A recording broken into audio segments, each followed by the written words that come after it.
The lights are off and away they go. Extremely loose. He's managed to hold on and He missed the complete that. He's crazy stuff. Side Freitas is on the grass on the infield floor. He slides through. He tags Richard Eck.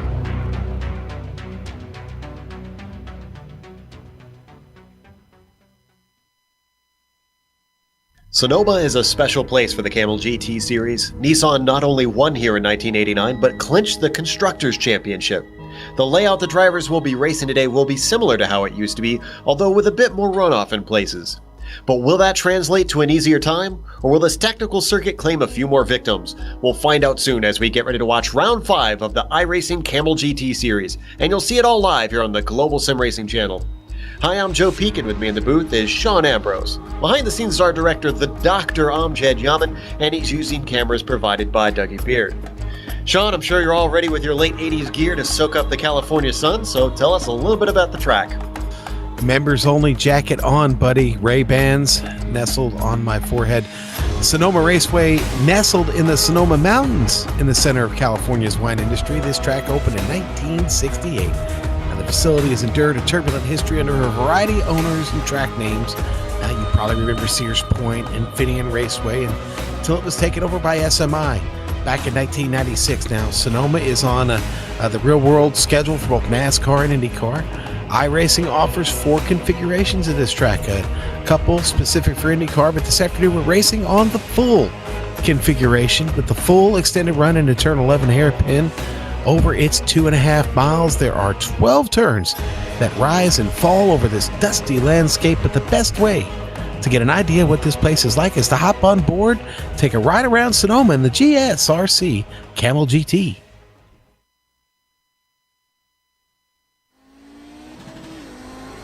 Alright, we're in the GSRC Audi, so let's do a lap around Sonoma.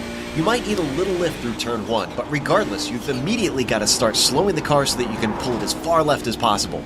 You're curving and braking for turn 2, which is a balancing act all the way up the hill. Easy get in on the power over the crest and then bring it across for turn 3.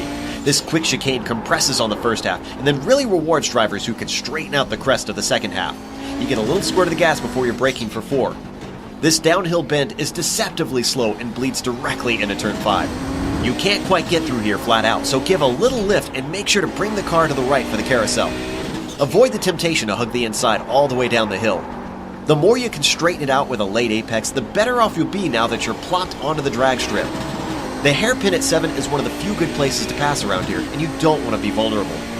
As you line it up for the braking though, keep in mind that this has 2 squared off apexes. Be careful not to clout the second one because it can send you onto 2 wheels with a surprising amount of air.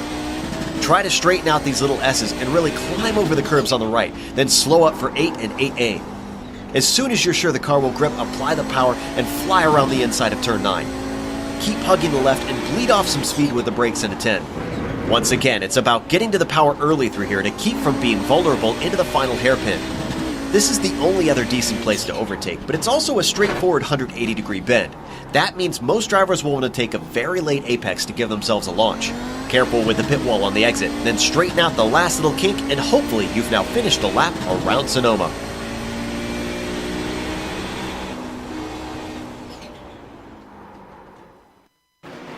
There's what is a rather frantic lap around this track, which doesn't have many long straights to give you time to relax.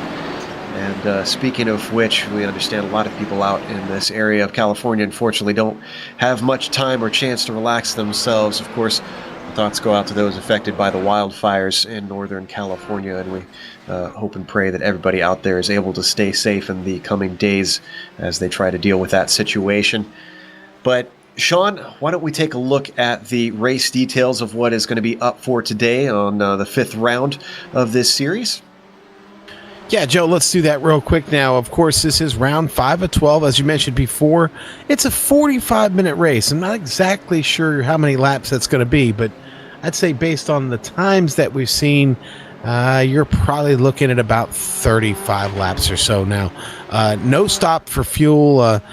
This is an open setup on the cars. Now, a lot of the guys in the series share these setups and tweak them out to their liking. Now, the points are official for this race. Now, for the VCR Championship, they have 4 designated races weekly that they take the best points from and combine together for the points championship, Joe.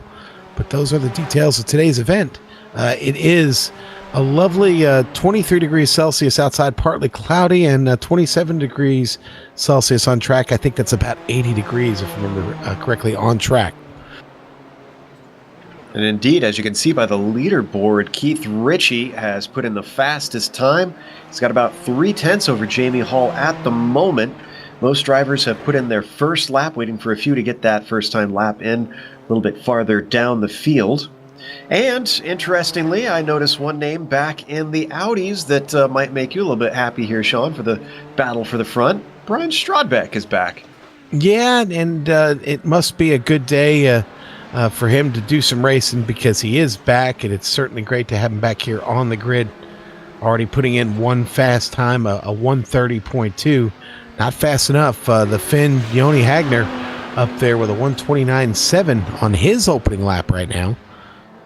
And going around for a second as we speak.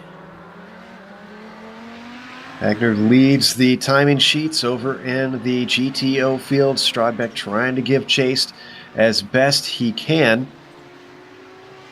Now, interestingly, right now as it sits in the GTPs, and just as I say that, Jamie Hall got toppled by Lepisto for that second spot, and as Hall tries to respond, he spins out of the final corner. So he will not be able to get this second time lap in. We'll have to settle for third at best. Joni Hagner out of the hairpin right now, coming around for his second lap. Let's see if he can get any better on that time. No, he was not. His first one was his best. That still leaves him on the pole. Same deal with Strodbeck, who comes across and stays at a 1:30.2. He will start on the outside of that front row, unless we've got Gilles Ruel and Hideki Koivisto completing their laps. I don't expect them to be able to take. Ove Trengrade actually just came out of 11, out of the hairpin, coming across the line now for his second lap. And that is a 1:30.353. It's close, but not good enough. Is that 1/1000th of a second there behind Strodbeck? He's actually, no, it looks like he's about a 10th back, yeah. It was the lap. I'm sorry. It was the lap time for the second lap. Yes. There we go. All right. Most of the drivers have now completed their qualifying. I see we've got Martin Krejcik out there for the GTPs finishing his second lap. Otherwise, all the Audis are done. Here's a newcomer, Joseph Dewisha there in the Nissans. He's getting his first lap in right now. So he is going to put a timed lap in. I thought that maybe he mentioned before the race that this is his first time running in this series, so he kind of wanted to not get it in anybody's way, and I thought maybe he would just not put a time in and start from the back of the Nissans. That was his warm-up lap, so this is his first time lap currently. And speaking of staying out of the way, that was a bit of a hot topic after last week, as some of the Audis caused a little bit of a headache for the Nissan. So there was a bit of discussion in the forums, it seems, Sean, on what's the best way to deal with this faster class traffic coming through. Well, I don't know. Were they pretty universal in saying just hold your line? Pretty much, and yeah. Don't make unpredictable movements there on the track because of the closing speed of these Audis that we see week in and week out. Man, if you're slower, the last thing you should do is make a last-minute decision to move what you think might be moving out of the way. Trust me, they've already committed to a line, and it appears very quickly as we see week in and week out. Watching John Keefe, the Indiana driver, working his way through the S's down to the fearsome turn 10. And then up to 11, one of the spots we expect many of the passes to take place. No runoff around the outside of that thing, though, so if you outbrake yourself, you are probably going straight to the tires. John is nice and smooth on the power as he comes across the line. He sits 11th at the moment. Does he improve that 1:19.8? The answer is no. With that, that is indeed everyone now who has completed their qualifying. So let's go through our order. Keith Ritchie is going to be on the pole. He's got less than a tenth over Anti Lepisto. Let's see if he can give chase today and maybe challenge Richie up for the win. Jamie Hall, who had a fantastic battle all race long at Barber, is going to be starting in third. And then the outside of row 2 will be Nicholas Mukanos. Sean Macbeth will be starting in fifth with Clayton McLeod in the sixth position. Ardo Ihimaki starts in seventh with Rob Olenek. Not a good qualifying for him. We're used to seeing him a little bit higher up. He'll be eighth today. John Malia, who came in and made a splash last round, he'll be starting ninth. Definitely didn't qualify as good as we're used to seeing him based on what we saw at Barber. Rounding out the top 10, it'll be John Hill. Then we go with another John in 11th, John Keefe. He'll be followed by Martin Krejcik in 12th. Jason Wallet in 13th, Jerry Forkold in 14th, and Joseph Dawisha did not put a lap time in. Even though he made it out on track, he'll be starting at the back of the Nissans. All right, and in your Audi GTO class, it's going to be Joni Hagner there with a great qualifying effort. He will start first. Brian Strodbeck going to start on the front row with him. Welcome back, Brian. Ove Trengrade out of the Lotus 49 and into the Audi. He qualifies third. Philip in and around the lake will start fourth. Brian Shanahan in fifth today. Hideki Koivitso will start sixth. And then we've got Gilles Rio in the seventh spot. And I'm sorry, that was Hideki Koivitso is the one who got out of the Lotus 49 and into the Audi. Well, Trengrade did too. But he ran this morning, didn't he? Yeah. Yeah, both that's right. of them. Duh. Yeah, okay. Both of them. It's okay. It's been a long morning, Sean. I guess so. As we wait for the roof pace car to try and take off. Now he's taken off, leading them around a full pace lap here at Sonoma Raceway. Now, I've got two zones marked as the typical places to pass here in these cars, and that's 7 and 11. Is there any other opportunity around here? Is it just too tight and twisty? Joe, it really is just a little bit too tight and twisty. I mean, you might try and take advantage of someone, let's say maybe down in turn 4, and you might be able to take advantage of somebody's mistake in turn 6, the big carousel coming down the hill. But the runs into the hairpins are really where you're going to see the best opportunities for a good pass. And there's turn 4. Well, actually, we're looking at turn 3A there with the Audis. It's the Nissans heading through turn 4. There we go. As they come to it now. Downhill braking, though, easy to overshoot it. And then, to me, one of the corners that just always flummoxes me, Sean, no matter what line I try through this carousel, I never feel like I've got a fast one.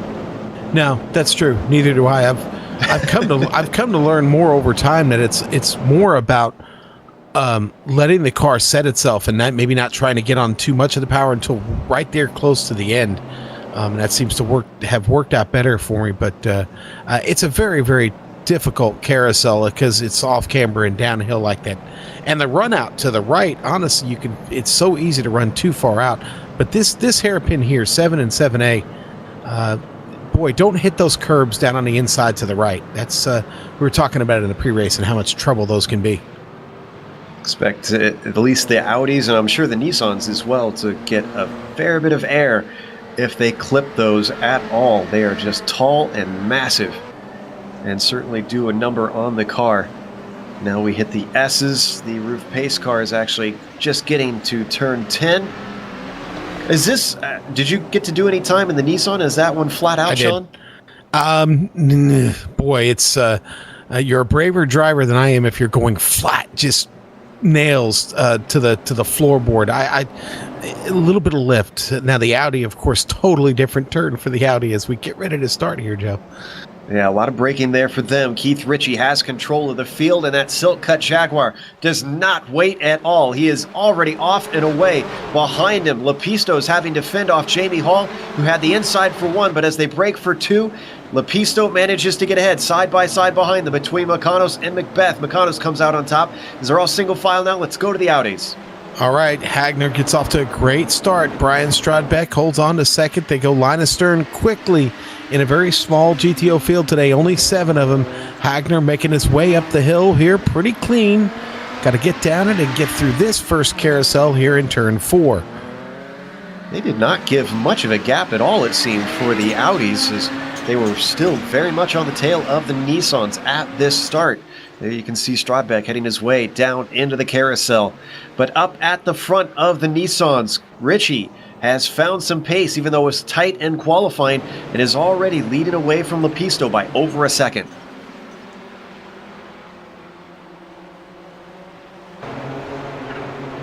Leading their way back and forth down into the scary turn 10. See if anybody has any trouble running in the wake of the car ahead. Looks like everybody manages to get through there clean this time through. Boy, back here in the Audis, Hagner just got a really, really good jump on that start. Strodbeck got caught sleeping a little bit, but Strodbeck now starting to close it up here, Joe. He gets a really, really nice trip through the hairpin there in 11. As we ride on board with Hagner, looking back at Strodbeck, you can see just how much of a gap he's already stretching away, and that's going to be useful, especially once the traffic comes through. These Nissans running about 13 seconds a lap faster, if I'm seeing right. Yeah, that's about right. Yeah, definitely. And, well, it won't be long before they catch this traffic. Sounds like we had a bit of an issue for Macbeth heading into this lap, and that has sent him... Did this lose him places? Wow, lost about 5 places. Boy, so soon in the first act, too. Jeez. I was trying to think of a good one before. Yeah, that tricky turn 2, though, the braking up into there. You can see how much it caught him out as he had to collect the car sideways into the grass as we come back live.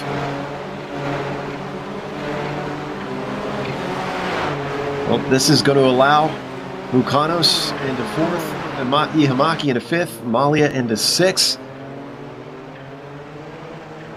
Right now, not much of a fight up at the front, at least for P1, but Lepisto does have Jamie Hall really hounding him.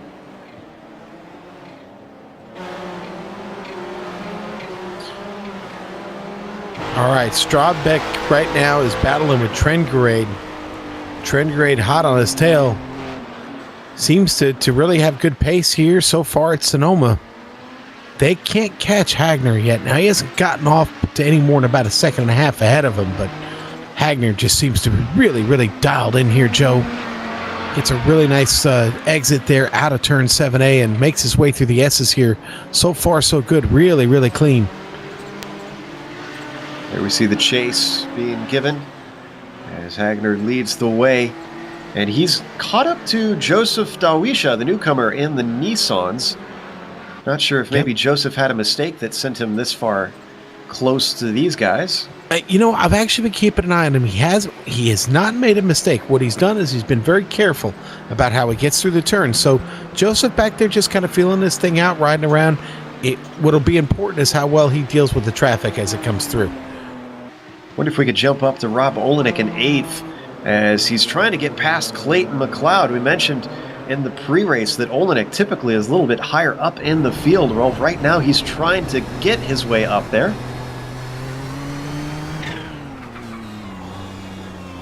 Behind him is Macbeth, who made a mistake and is trying to make a recovery drive of his own. Right on board with Macbeth as we plunge downhill through that carousel. See if any of them can get a run on the other. Olenek is poor out of the corner, loses lots of ground on McLeod. Whoa, and McLeod with a half spin coming through the hairpin. That puts him at a disadvantage. Can't get the power down. Side by side, and Olenek takes the position. That'll be 7th spot for the New Englander, and it's not over yet for McLeod, who now has Macbeth all over the back of him. Can't hold on through the wake in turn 10.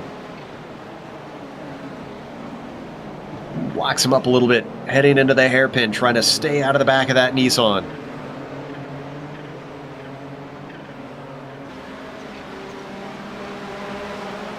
Curving their way back up the hill through turn 1 into turn 2.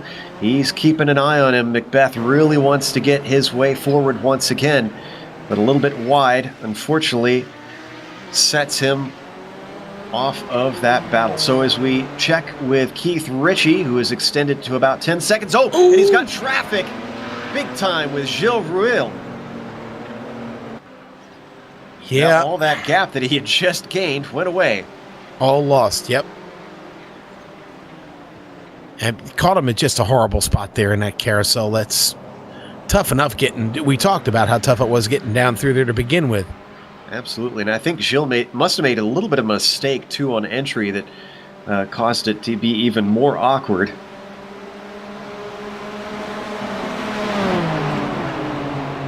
So we watched Lepisto give chase. Oh, we might want to step back a little bit because Gilles, once again, holding up a little bit of traffic. Rob Olenek got caught up and has put Sean Macbeth on his tail now that Macbeth has gotten past McLeod. All three cars dive down into the hairpin. McLeod with a horrible exit, can't get the power down. Macbeth as well losing ground despite being incredibly close on the entry. Olenek's Minolta machine able to get himself a little bit of a breather as they start another lap. Hoy, Hideki Koivitsa is going to be their next victim, I'm afraid. They come screaming here through turn 4, up the hill, and then down the carousel here in 6. Probably going to catch Hideki somewhere down here in the hairpin, Joe. Ritchie closes in. He's going to want to catch him in the hairpin, that's for sure. Because up next is the S's, where it's going to be a lot harder to try and weave his way past. Yeah, I missed that a little bit. They're going to catch him in a not-so-good spot here, unfortunately. Be careful. Ritchie doing a great job to anticipate where he's going to put that Audi. Loses a little bit of time, but behind him, Lepisto also has to go offline and loses out. So does Jamie Hall, who's now under attack as Nicholas Mukanos comes up the outside. Down into the hairpin, going to have to go the long way around, and there's just not enough traction offline. Man, I want to commend Koivitsa there for working with those guys and letting them get around cleanly.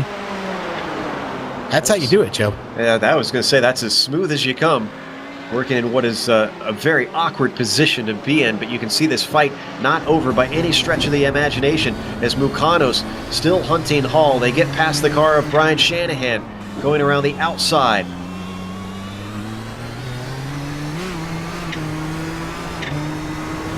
Don't give up on Ardo Yamaki back there. Now, Ardo's seems to have found his own little speed there.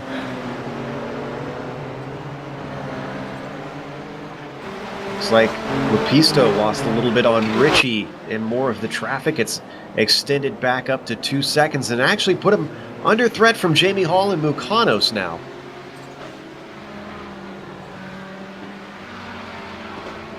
Love watching this camera angle, them weaving their way through all of these S's, really showing the downforce, the ground effects of these Nissans. Oh, I'll tell you what, Sean Macbeth has been very pesky today. He's giving Rob Olenek all he can handle right now, Joe, as they fight their way down into turn 11. Keeps finding himself close when they get into the braking zones, but he's unable to take advantage of it so far. And then the cars just accordioning apart. Meanwhile, Lepisto has lost a position, and there's a car off track behind him. That is Mukanos. Well, that started with Lepisto and Jamie Hall going side by side, and wow.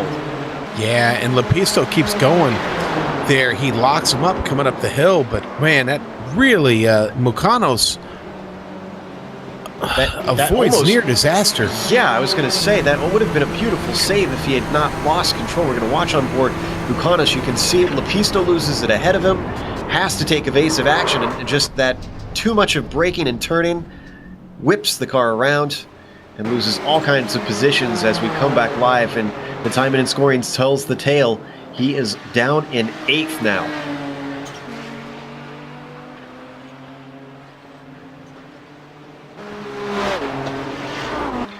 Fans of John Malia, who won last time out, is up to 5th after qualifying in 9th. So doesn't like this track as much as he liked Barber, it seems, but still he's getting himself up into the mix. All right, Joni Hagner now getting past and having to deal with this traffic coming up through turn 1 into turn 2. Really, really tough spot to get past. That's Lepisto trying to squeeze by, and fortunately for Lepisto, his fellow countryman Ihimaki is held up on the exit. Can't really do anything with the traffic. Joseph Dawisha trying to stay out of the way, and they smoothly work past. This traffic really hurting Strodbeck back. He's fallen back 3 seconds here, Joe. Not helped his effort at all. Currently being overtaken by Macbeth and Olenek, who still are going at it. They can't get away from one another.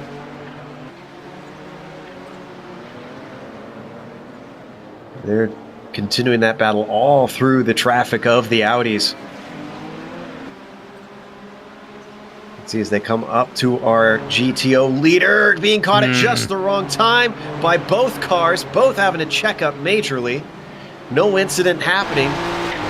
Even still, probably incredibly frustrating in these faster cars. It's got to be frustrating a little bit for Hagner, too. I mean, he's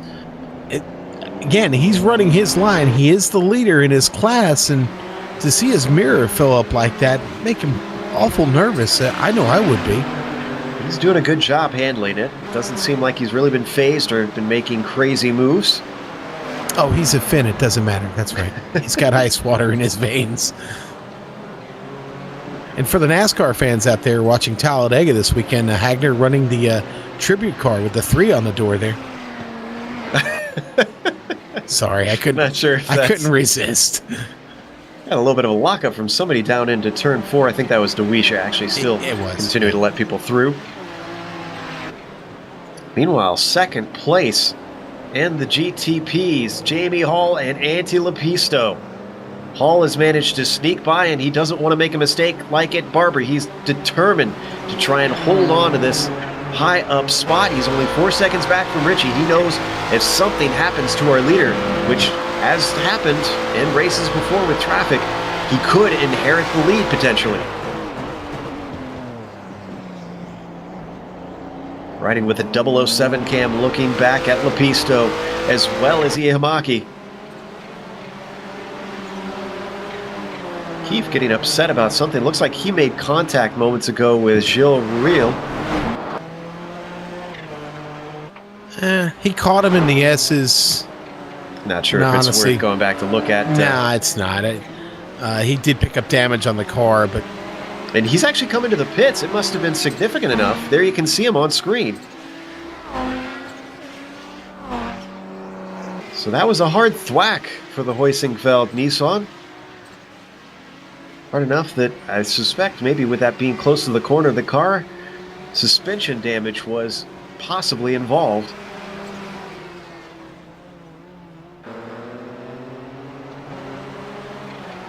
That fight between Olenek and Macbeth still going on. It's for 6th place now.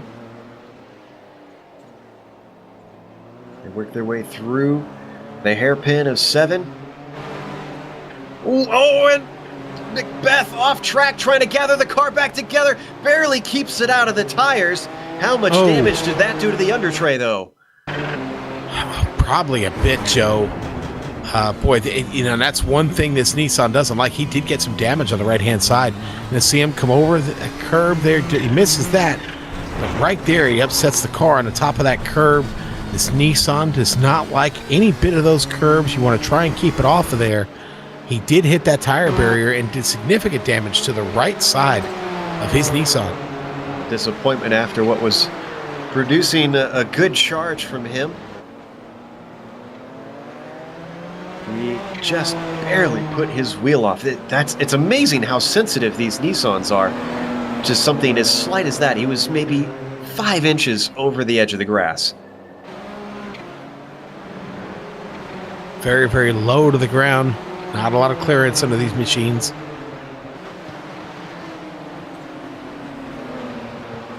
Well, Joni Hagner has put a gap between himself and Strodbeck, but this time he's got a car in between. Joseph Tawisha has now been overtaken by our GTO leader and is getting a little bit in the way of Strodbeck, it seems, here. Yeah, maybe. I'm sure if Brian doesn't want him in the way, he'll get him out of the way if he needs to, but we've still got a lot of time left in this race. Don't want to bend his Audi up too much. Yeah, and I should note that Dewisha's not doing anything wrong right now. He's just running his race. And Strodbeck falls back. So I think those two are fine, not really tripping over each other at all.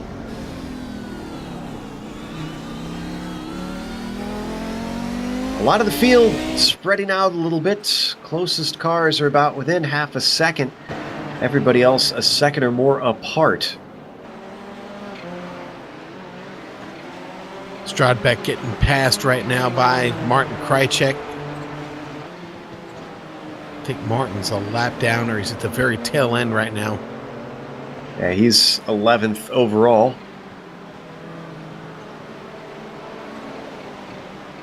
Closest fight we've got really is between Lepisto and Ihamaki and Hall. Hall leads these three as, wow, Lepisto went way wide coming through 7.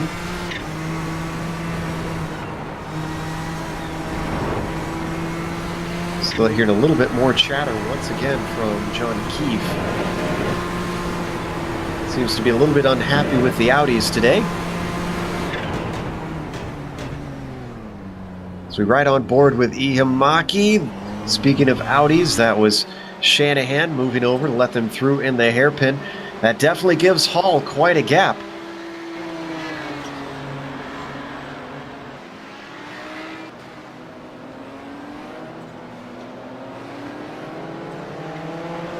Lepisto doing what he can to try and recover after that near spin coming into turn 2. We're 15 minutes into this race. We got a car off ahead of them. That's Shil Ryu. Yeah, it is. And he is wisely out of the way as Lepisto and Ardo Ihamaki get through there. Boy, I like the fight I'm seeing out of Ihamaki today. After qualifying in 7th, he's in 4th, looking at 3rd. A potential podium for the Finn. But he's going to have to overtake his countryman if he wants to get it away. These two, with their fighting, are losing touch on Jamie Hall.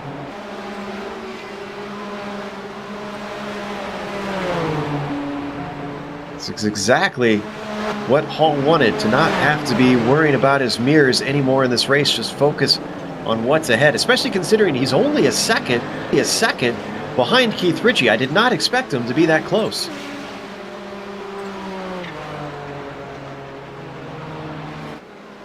Sounds like that was helped a little bit by some traffic for Ritchie.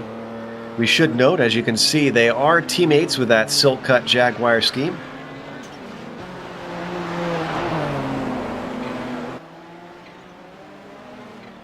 Oh, and we missed it. Ihamaki managed to get by Lepisto.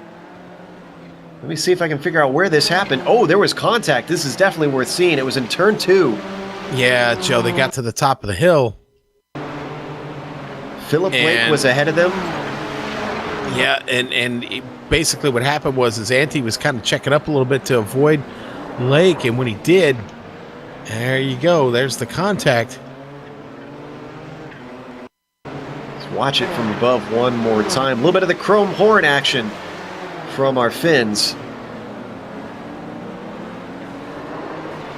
Don't blame him. He was off the apex. He saw an opportunity and just tried to stick his nose in, but unfortunately, the door was shut a little late. Meanwhile, a battle for the lead. Is that what you were just about wanting to get on here, Sean? Well, no, it was more about what happened with Joni Hagner trying to get a Dewisha. Boy, almost ended Hagner's race. Sorry about that. Let's definitely focus on the battle for the lead now. Everybody's okay. This traffic is monstrous today, and they're already hitting Nissans. Jerry Forkolb slows to let the two silk-cut Jaguars through. I'm going to guess that there are no team orders between these two, especially for Hall, who's probably hungry for a win. Let's watch this until they get to the hairpin. Then I think we might have an opportunity to look at the incident with Hagner. And with that's Wallet getting out of the way. Don't think we're going to see much action here. They're going to overtake Strodbeck here through the S's. Oh, maybe they'll catch, maybe this traffic will come into play. Let's hold on one more moment. Sorry to our director. And it will indeed come into play. Here comes Jamie Hall all over the back of him. But with no place to go, they both have to wait patiently before they can get by through 9. All right, I think we've got an opportunity now to go and take a look at that replay. Let's see talk us through what happened here, Sean, because I missed this.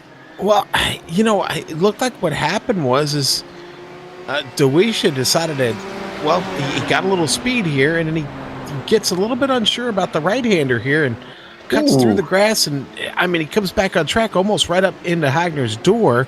Hagner's got to make an evasive move, loses some time down there. Had to have been a scary moment for both drivers as we come back to Dawisha letting the leaders through.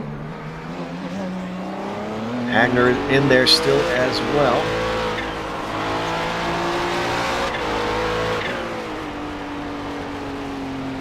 Great communication going on between our leaders in both classes, letting everyone by. Meanwhile, Dawisha, boy. Ihimaki splits the middle, loses very little time, but he knows he can't lose any more because behind him, Lepisto has the bit between his teeth. He wants back on the podium.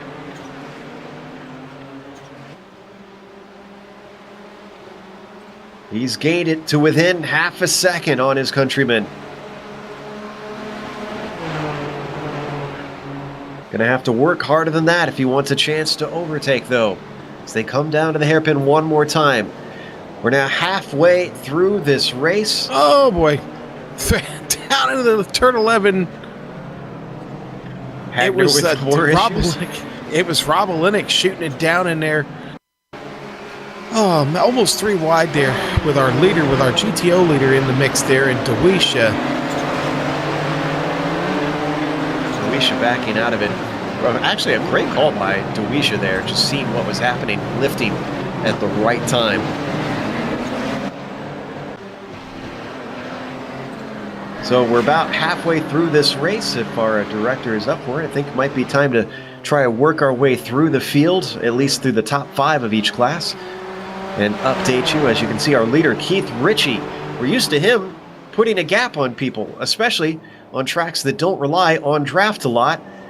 Certainly defied expectations as his teammate Jamie Hall is only 1.1 seconds back over our overall leader and has been threatening. Not too far back from him as well, Ihimaki at the bottom step of the podium. He could have a whiff of this, but that's assuming he can hold off Antti Lepisto, who made a mistake earlier in this race, put him farther down, but he's climbed back to 4th. Then our top 5 is rounded out by John Malia, but a little bit of an uneventful race from our perspective. Haven't seen a whole lot of him. Qualified down the order, but has made up in the race to get into P5. Let's go to the Audi, Sean. Well, it's Joni Hagner trying to secure and stay in this first place position, but Dawisha keeps having to battle with Dawisha, and that actually it's a battle for position because Dawisha's laps down. But honestly, it seems like it's almost a bit of a problem for him. You got to go back to second, where Strodbeck is still just under 5 seconds back. I guess if Joni gets in trouble here, Strodbeck could be the victor, but he's got some work to do right now, though. You go to third, it's Ove Trengrade, having a decent drive, but not able to really find the speed necessary to catch the top 2, but he is still in a podium spot. Philip Lake there in 4th. Nobody's changed positions at this point in the GTO class. Brian Shanahan there in 5th.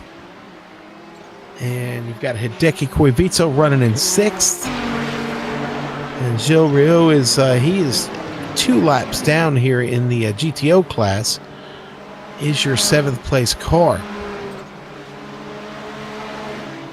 That's a short rundown of where our 2 classes stand at the moment.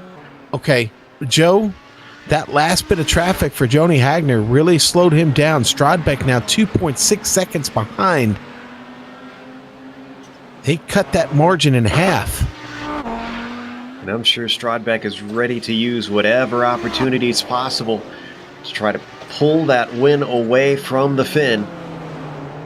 If you're just joining us, we're in the final 20 minutes of round 5 in the iRacing Kamel GT Series, official iRacing racing out here.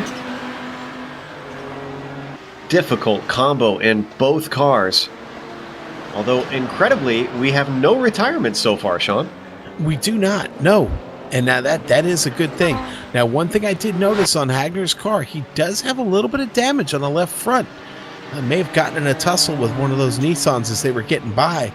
Not sure how much. Wow, and he just passed Jerry Forkolb, who was stuck there out in the dirt by himself. That was... Yeah, that's worth going back and looking for a replay. He was coming out of 3A, and I may have just put the commentator's curse out on the field as a whole, and Jerry was the one that fell victim.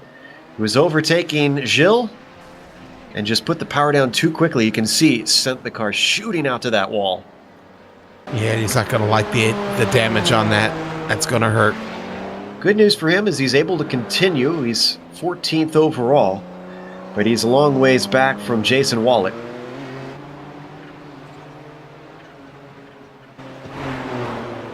Meanwhile, we keep looking at Macbeth every once in a while. He's got Mukanos on his tail. Mukanos, remember, spun into turn 2, trying to avoid Lepisto early in this race off apex for Macbeth. But the short shoot down to 4 is not going to be enough for Mukanos to try and stick his nose in. Still a really good battle. Let's see what Mukanos does here up the hill.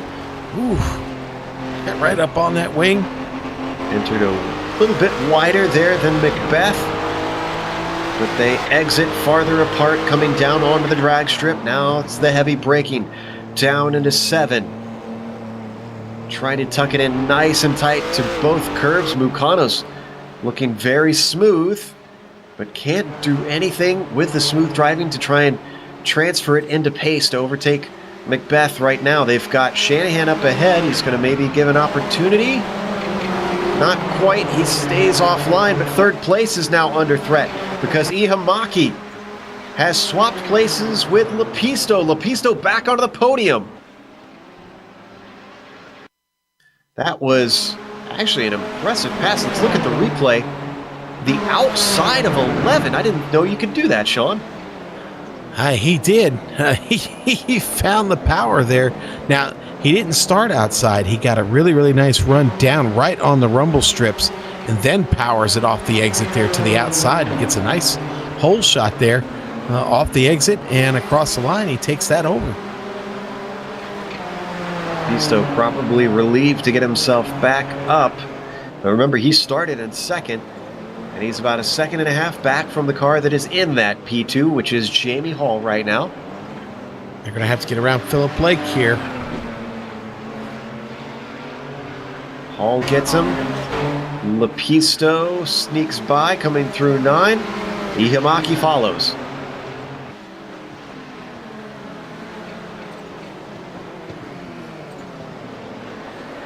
Look at this fight. It's just been almost non-stop for second and third this whole race.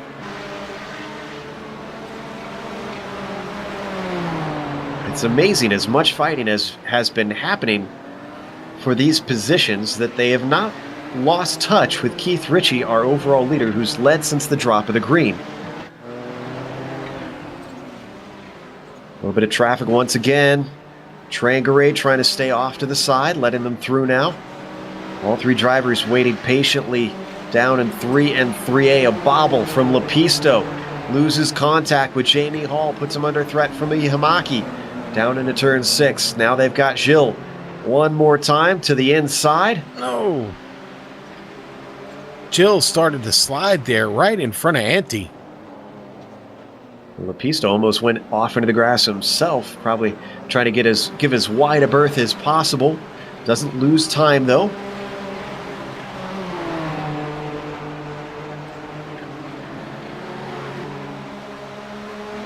Now they're starting to accordion apart though.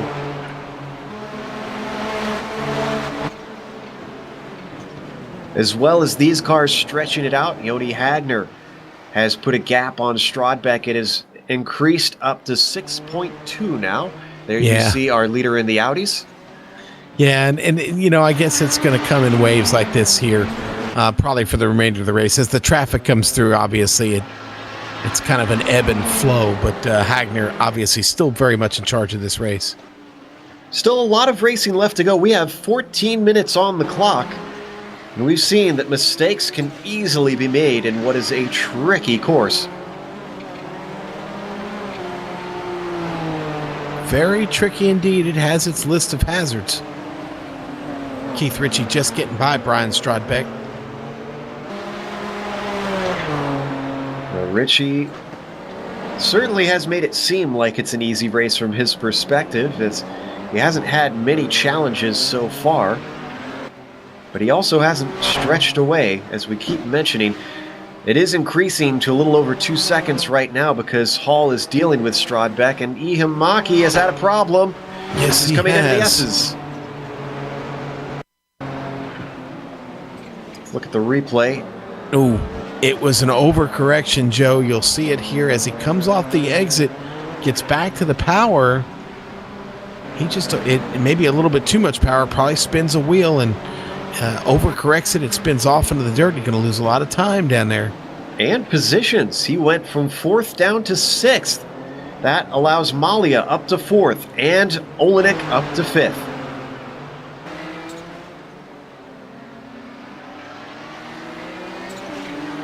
There you can see John Malia trying to fend off Rob Olenek, who's holding on tightly behind him. Strodbeck's going to split them momentarily, costing a little time there to Olenek as he now sized through.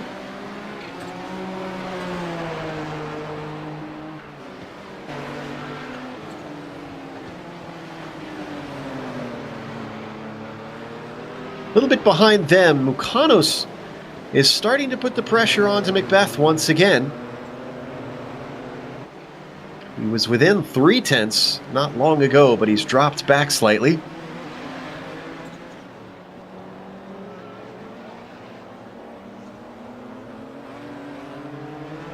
Watching Hagner get past up here as he continues to try and hold on to the lead. He gets caught in the S's again.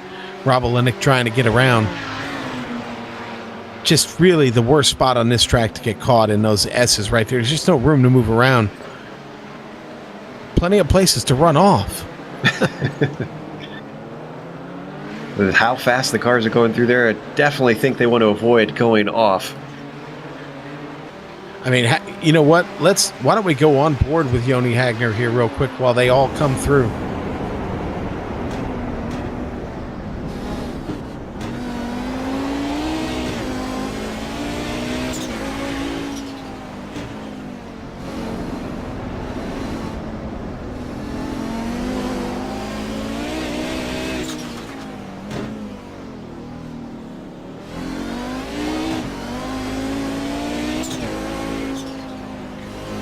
Give you an idea of just how frantic it is with cars constantly streaming around him.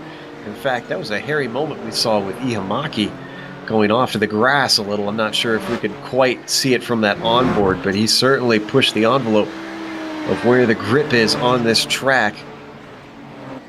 And Ihimaki might be getting overtaken as Sean Macbeth takes a little bit of a look. They've got the lapped car of Dawisha up ahead of them, slowing each of these cars down. Are they going to split them? Oh, not quite.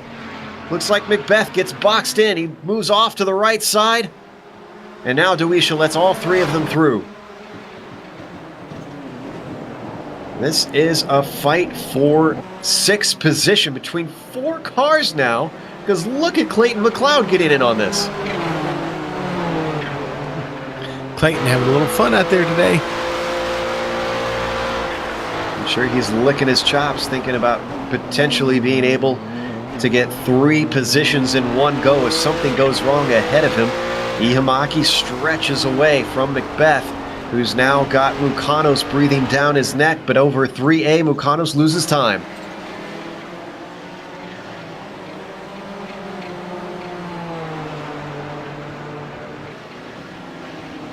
Some more traffic just ahead of them.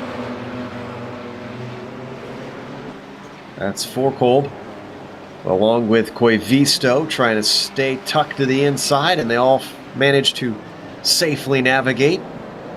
Yeah, Koivisto just trying to finish this thing right now. He's having to deal with Jerry Forkolb and his damaged Nissan. Jerry certainly not up to speed right now. It's going to be tricky here for Hideki to not wind up in contact with him there. Finally, Forkolb gets away. I don't think Jerry got any of that damage repaired. I'm guessing that he's just trying desperately to bring this thing home. So we watch this train of four continue on, start to stretch out now. The traffic certainly pulled them together momentarily, but didn't look like it lasted.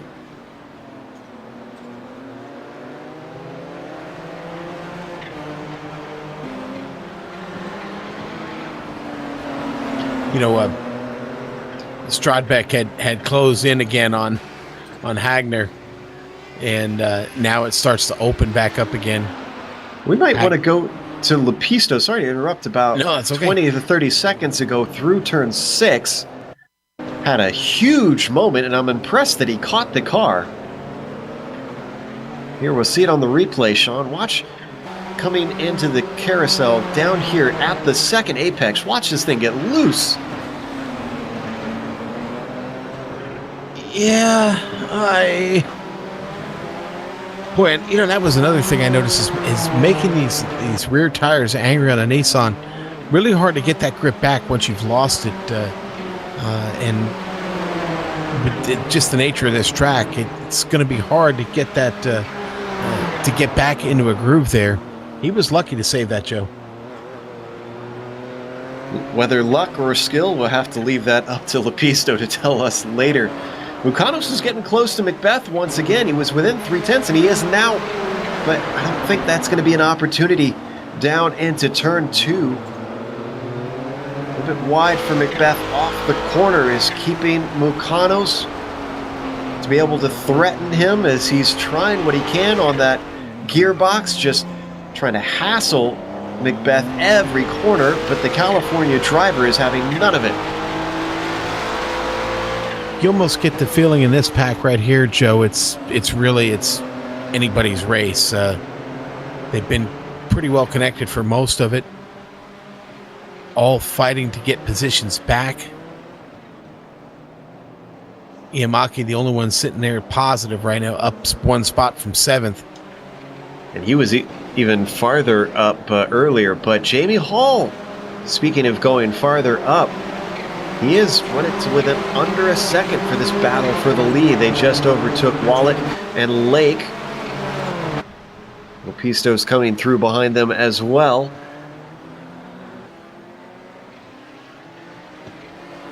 Had a little bit of a wild Audi in front of them. That was Ove Trangerade. He collects himself.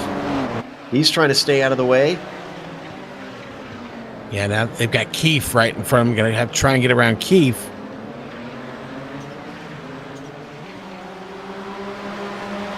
Keefe looks like he's repaired some of that damage that he took when he made contact with Joe Royer.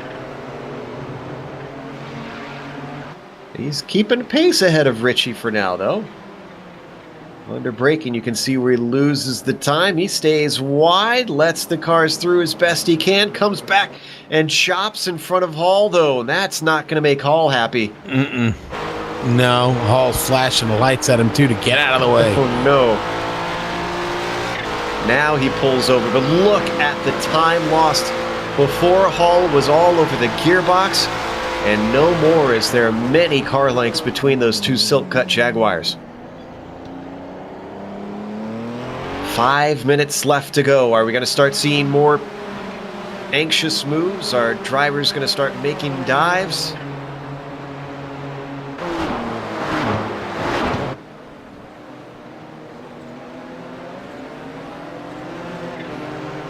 Got Martin Krejcik. Tries to pull over for one. And once again, it goes well for the leader and not for Jamie Hall.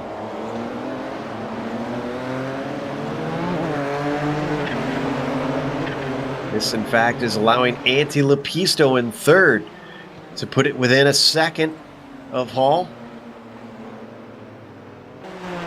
UKNI driver, instead of looking ahead through the windscreen, is looking over his shoulder now, trying to make sure that he's not under threat.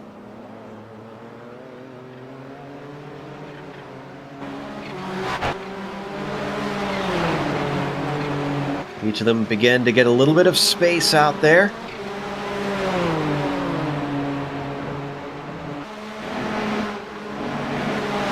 Got a little bit of tip of a hat for John Hill, holding on to the lead lap. He's running in the top 10. Yeah, he is, Joe. He's right where he started this race. With the time running out, let's see if he can keep it. In the GTO class, Strodbeck just had to get around some lap traffic, work his way through Hideki Koivitso. Keith Ritchie just behind. With about 2.5 laps left, I think. Ritchie going to get here to Strodbeck. He's going to have to get through Koivitso first. This has certainly got to be a mental blow for Strodbeck. This has not been as close of a race as I'm sure he would have liked between himself and Hagner. Anytime he gets close, Hagner seems to just have incredible pace and the ability to pull away. Now, I think we had a spin, or an almost spin. John Hill coming out of turn 7 moments ago. Didn't lose any positions here, Sean, but we've seen this multiple times now. Getting the power down out of that hairpin seems to be of great difficulty. Yeah, boy, everybody seems to have struggled that one time or another today. Oh, boy. Trouble for Mucanos. Yeah, they're close race in there. Clayton McLeod in that mix. Going to take a little bit of a peek, but can't do anything through turn 10. Mucanos knows it, so he goes defensive down into the hairpin of 11. He's not close enough to stick it up the inside of Macbeth, who's going to hold on to 7th. And those 4 still somehow stay in the same order they've been. Oh, and Malia. Did John Malia have an issue? Oh, and these guys are coming up on it. They all have to take evasive action. This is in turn 2. We're going to go to replay now and watch. Let's hold on this at the end of this replay. What happened to John? John just has trouble getting into turn, up through turn 1 into 2. Oh, he's put off by the traffic of Koivisto there. You can see he has to turn it around. Now hold on this. Yeah. Ooh, this is scary. Not coming back on the track at a good moment there. It just must not have been paying attention to his relative there. Throws himself right in the middle of that. Oh, and it's heating up 3 wide down into turn 7. That's Macbeth around the outside of Ihamaki, holding him off down into turn 7. Getting onto the power we've seen could make the difference as they're going to stay side by side. Macbeth doing his best to try and stay with him. Finally, he backs out of it into turn 8, though. Oh, boy. These guys really slugging it out here, Joe. What a run by Macbeth. And as this is happening, the lead is up for grabs because Jamie Hall has run down Keith Ritchie now. It's within 0.4 of a second. Lepisto gaining on them in the popcorn position. I believe we're on the final lap as well. Yeah, we are, Joe. What has Jamie Hall got inside that head right now? Is he thinking wild dive? Is he thinking now or never? Oh, and Ove Trengrade had a spin. We'll get it after the race. He's out, though. Oh, disappointment. Holding down a podium all the way until the final lap. And our podium is certainly not decided here in the prototypes. The silk-cut Jaguar of Keith Ritchie has led every lap of this race so far.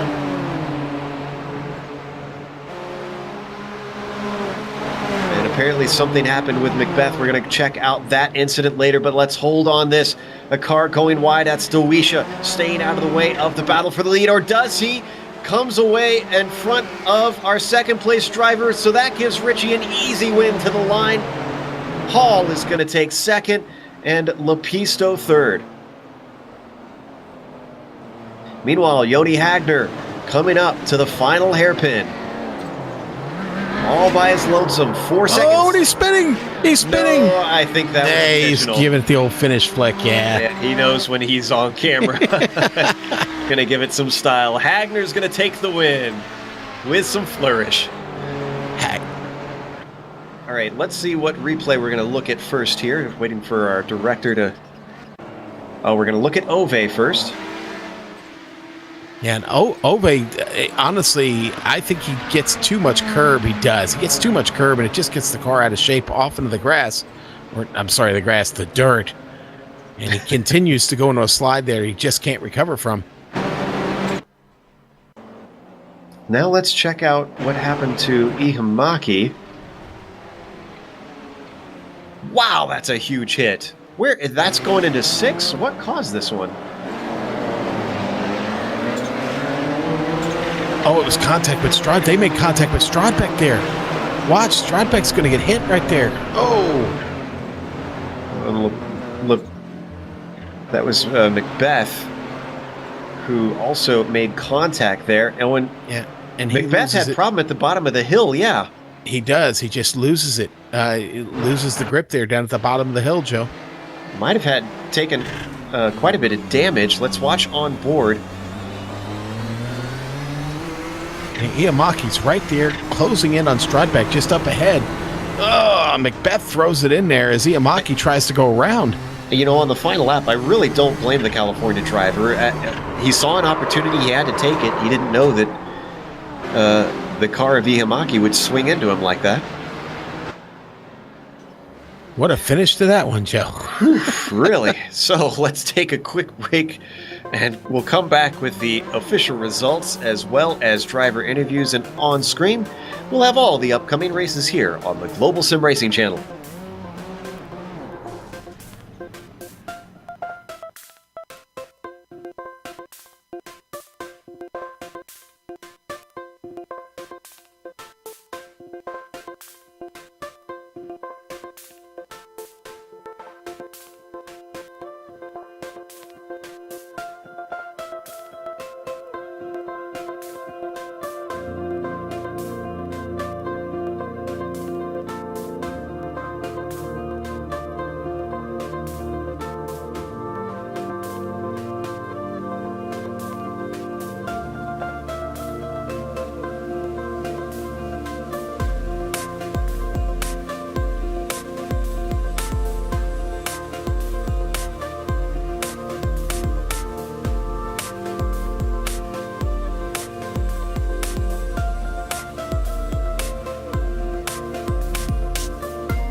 Well, while for moments of that race it seemed like maybe we could get a breather, it certainly ebbed and flowed because drivers were battling and then not battling, and then they'd come back together once again. But round 5 here in the iRacing Kamel GT Series at Sonoma Raceway was won by Keith Ritchie, who did manage to lead every single lap. He was certainly put under pressure by his teammate Jamie Hall for much of the race, came home only 7/10 behind him at the line. And Lepisto only 1.3 behind our leader. So that's our podium, all 1, 2, 3 together at the checkered flag. Rob Olenek, unfortunately, not as good of a race for him. He did manage to recover from a bad qualifying and finish in 4th, but he was 16 seconds back from our leaders. Nicholas Mukanos finished in the top 5, and then behind him, Clayton McLeod brought home a 6th. John Malia was 7th, and then he was followed by Sean McBeth, who was in a tight fight there at the end, who came home 8th. John Hill, despite a near spin at the end, managed to get a 9th, and Ardo Hiyamaki, that late race hard hit to the inside wall, sent him all the way down to 10th position. Then John Keefe came home in 11th with severe damage from contact with an Audi. Martin Krajcik behind him in 12th with Jason Wallet in 13th. Jerry Forcole unfortunately made a mistake coming out of turn 3A and sent it into the wall. That puts him in 14th. And the rest of our Nissans are finished out by newcomer Joseph DeWisha finishing 15th. Okay, let's look at this Audi GTO class here and see how they finished. Joni Hagner going to be the big winner today for the Finn. Brian Stradbeck fought hard, but it's going to come up short this week. And we welcomed his return, and it's a good one. 2nd place, Philip in and around the lake. 3rd place today. He has a solid run, picks up a spot on the podium. Brian Shanahan, 4th place for him today. It never got any better than 5th place for Hideki Koivitso, but it was a good drive. Ove Trengrade, the big loser there. Man, he had a podium, and the last lap jumps up and bites him. Joe, there we go. Ove Trengrade, 6th place, and Gil Ryu, he had his share of trouble out there today, but does bring it home in 7th. And that is your field for round 5. First up to talk in the interviews, we have our winner, Keith Ritchie, who has joined us. Only 1.3 behind. And we might have to have him put on some headphones here as we got a little bit of feedback loop. Sorry about that. Can you guys hear me okay? Yep, we got you. Just had to reinstall TeamSpeak, and I had to get things reconfigured. So all right. But wow, crazy race today. One of the things I just wanted to come in here and say, I hope you don't mind, is that everyone's welcome in the Kamel GT Series. We have a lot of newcomers that don't have a lot of practice with it. I was just chatting with some of the guys afterward, let them know to, and this is just a general message to anyone that join us in the forums, jump in and get some help with setups and guides and whatnot, help we get up to speed. This is an open series. Anybody is welcome to register and run it. We don't want to run any way away from it, but it does take a little bit of time to practice and get some preparation in and get up to race pace. And if anybody's running 8 to 10 or more seconds off the pace, then they're actually going to probably affect the outcome for both the Audi and the Nissan field. And we don't want to see that happen, but we don't want to dissuade people from joining the series because it's such a great series and we want to see it grow. Absolutely, and it seems like you guys do a great job of helping out and getting people to up to speed. But one thing I wanted to ask you about is, it seemed like Jamie Hall was giving you a hard time for most of the race, and we didn't expect him to be that close on pace. Did you know that he was going to be that much of a challenge for you?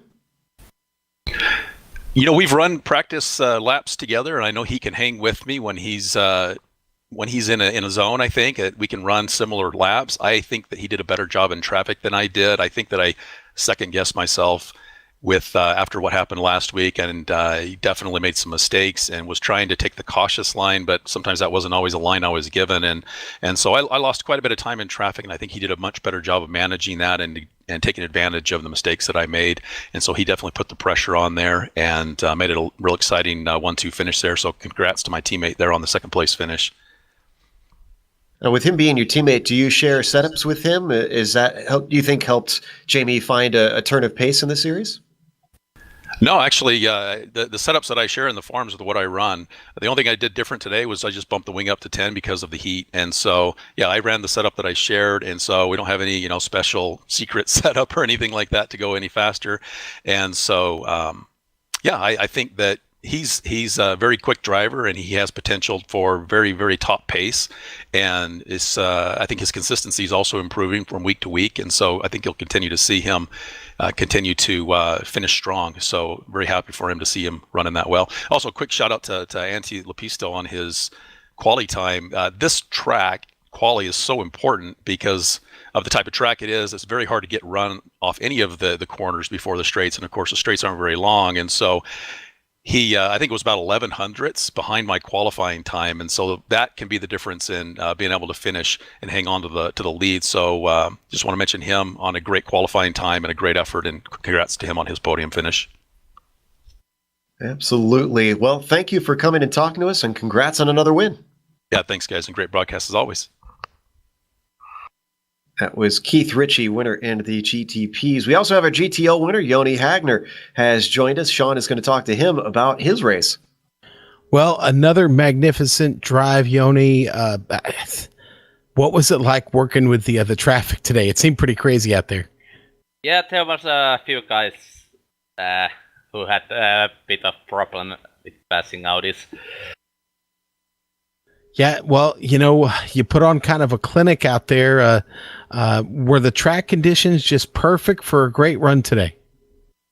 Yeah, it was quite hard to manage the tires in this track. It's so easy to overheat them front because of constant turning of this track.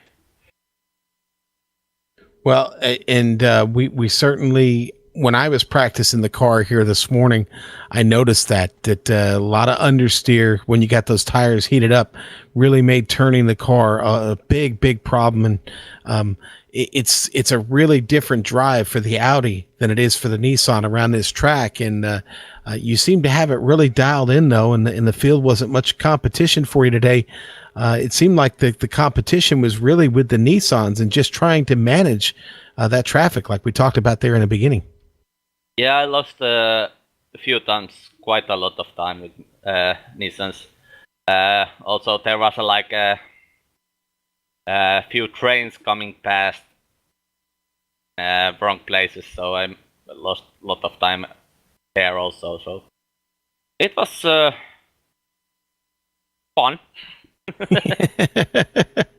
So, all right, one last question. I'll let you go. What did you have rolling there on the 8-track tape player in your Audi? Was it a little Children of Bottom or maybe some Nightwish, Apocalyptica or something like that? I have no idea. Okay. I just listen to engine sounds. I like them. You like the engine sounds. All right. Good stuff. Good stuff. Well, hey, congratulations on the victory and another good shot in the arm for the points this week. We'll see you next week, my friend. Yeah, you missed my finishing drift. Actually, we did catch you, and in fact, I thought you were losing it there down in turn 11, and our director reminded us, no, he knows he's on camera. Good. All right, Joni, thanks again, and congratulations one more time. Yeah, see you next week. All right, buddy. And Joe, that was Joni Hagner, your winner in the Audi GTO class today, and I think that's going to wrap up our interview segment this week. That's it. We got the winners. We got the important guys, didn't we? Yeah, 2 good interviews, I have to say. And Sean is going to go put some more suntan lotion on his nose and put his Ray-Bans back on, enjoy the California sunshine. But we're going to close up as he does that. And, of course, we want to thank the Kamel GT community for helping bring this series to the air. And, of course, thanks to Rob Olenek and Andrew Backey, who help run a lot of the VCR points championship stuff behind the scenes. Thanks to the companies that provide the software and hardware for our broadcasts are listed here on your screen. Additional thanks to Eric Ekholm and Casey Lalonde, who provide our wonderful music. See the screen for how to get a hold of more of their great work, and definitely keep an eye on Casey Lalonde's page because he is looking to release a new album soon. He talks about a lot on Twitter. If you want to follow his Twitter as well. Thanks to the team today, Sean, Amjed, and Dougie. If you'd like to find out more about GSRC, including upcoming races, you can find it at globalsimracingchannel.com. Or you can check out our social media. We're on Twitter at GSR Channel, or we're on Facebook at /Global Sim Racing Channel. Next week, we hop across the pond. We're going to Silverstone. That'll be Saturday, October 21st at 1 p.m. Eastern. We also have upcoming races for other series listed on the screen, so check those out and mark them down on your calendar. However, until next time, race clean, race hard, and we'll see you on the track.